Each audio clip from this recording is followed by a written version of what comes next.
This is the guide for Manus, Father of the Abyss. This is the last boss of the DLC, Artorias of the Abyss.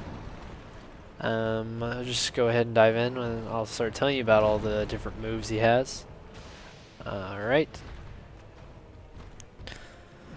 Alright, whenever he does that ground pound where he winds back, that's a free opportunity to get damage in or heal.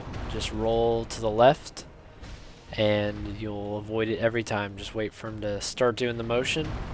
There you go. I just did it again. That one's the jumping one, but the result's the same. Whenever he jumps up in the air like that, just roll backwards. And whenever he does that side swipe, that's really not a safe time to be drinking or trying to get an attack because he recovers quickly from that move. So just roll away or block it. That's a move you can block as well, but he usually follows that up in a combo, and you should just get out of the way for that one because he can do a lot of damage really quickly. Alright, here, this charging one is the trickiest one I think to avoid, but it's also one of the safest times for you to drink and get some hits in because he usually takes a really long time after he recovers. Swipe, don't bother doing anything with that, but whenever he does that reaching hand thing, the easiest way to avoid it is to start walking forward and wait for his arm to start coming down and then roll backwards. If you're holding in a direction that you're going to roll before he throws his hand down, he's going to anticipate your roll. So you have to trick him with like holding forward and then when he brings it down, roll backwards. It takes a little while to get used to. You probably get hit by it a lot. I know I still get hit by it. See right there, I jumped too early. I thought it was going to be a different move. It just takes practice. And that time I actually got the roll out. And like I said, it's free damage. And the Great Lightning Spear seems to work really well. I know it's a hard spell to come by, but it's definitely worth getting. That move right there, whenever you see him growl or yell or whatever, just get away because he's going to grab you if you're anywhere close. You have to roll backwards. You can't roll aside because he keeps doing more moves. So just get out of the way. Now, about half of his health gone, he starts doing these sorcery spells, and whenever you have to really pay attention to which ones he's doing. It's like the one that he just did where all the little spirits go behind you. You need to turn around and block, because otherwise you're going to get hit from behind. You see right here, you have to turn around and start walking and blocking that way. So break your lock on with him and then turn around and block. The other one that he just did, you want to roll to the side to avoid that one. This one where it starts raining down, just roll backwards. And that's all you have to do to avoid that. Now, it's not a really good time to try to attack him after those. Not with a ranged attack anyways. Mainly because he usually dodges if you try to throw like a spear or some sort of homing spell or whatever at him. And also, if right here you have the silver pendant, you can deflect these spells if you use that during this battle. So you don't have to worry about it, which can be extremely helpful. So obviously you don't have to worry about any of that damage. And even when you block those spirits, you still take damage. And when he's doing these like fury of attacks, just get out of the way, because he will do quite a few. It's hard to even tell when he's going to just sit there after he's done those attacks because he just does so many in a row. It's really hard to predict. Now right there, I forgot to break my lock on with him.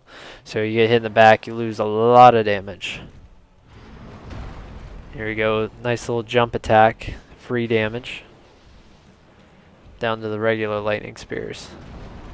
See what I was talking about, where you move forward and then you roll backwards after he started his descent down with his hand.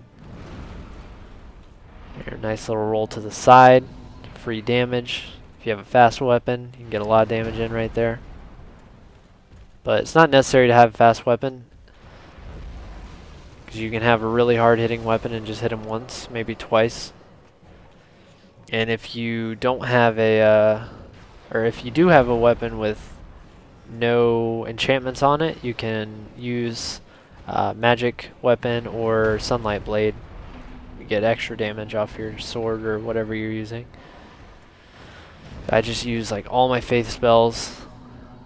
Emit force does okay damage. It's not really great, but it just keeps me at a distance, which is safer. Right there you see I tried to block that attack, but it didn't work out. He broke my guard anyways.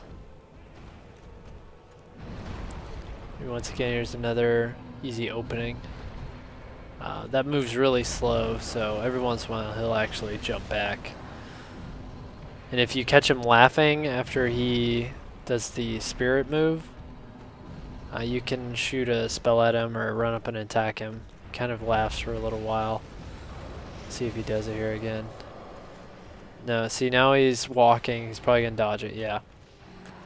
So if you catch him walking and you try to do a long range spell, he'll just dodge it. Again, these leap attacks, super easy to get damage in.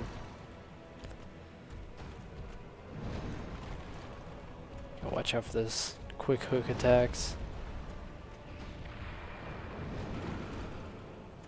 The uppercut, those are really bad too, because not only do they stun you, but he knocks you up in the air and you have to get back up. So that's one you don't want to get hit. You don't want to try to heal after that move either. So often followed up with more moves. And once you run out of magic, if you're a caster, that's when you gotta switch to your two-handed weapon. So don't even worry about doing one-handed. You just don't get enough damage. It's not worth it. You can block like that and keep your shield out for, you know, before you run in an attack, but always switch before you attack him. Like right here, I'm gonna, oh, never mind. He's gonna do multiple attacks. That was not smart. See, that's gonna be a long attack, or not. Yeah, towards the end he starts becoming a bit more unpredictable on when you can actually attack him. That's always a free move if you can get there quick enough. I wasn't. You know, and just be extremely careful here at the end, because you know he can kill you in like one combo. See, I thought I made it out of that roll. See, he's like doing work on me because I'm getting a little nervous, making dumb mistakes. Even then, I thought I rolled back, but I rolled too early, so he still got me. But give me enough time to heal. Here we go. Free move. Always free whenever he does that leap. And that grab. That's what happens when he grabs you. He gets you cornered.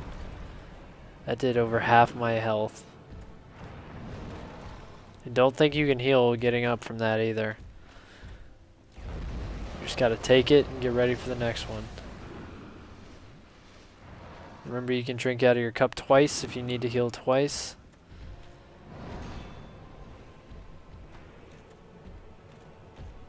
And don't always be holding your shield after, say, he just did that hook. You can hold your shield block, you know, and then if you try to pull your shield back up, it's going to like take your stamina longer to recover, so don't do that. And there you go, eventually you'll take him down. And spoilers, it's Alasile, that girl, Dusk of Alasile, I think is her name. It's the girl that you saved just to get here, which is kind of weird. If you're really pissed off at her, you can do what I did and just hack her to pieces. Not sure what effects that has later on in the game, but it's an option, and I took it. Thanks for watching, guys. I hope you enjoyed. And that's it.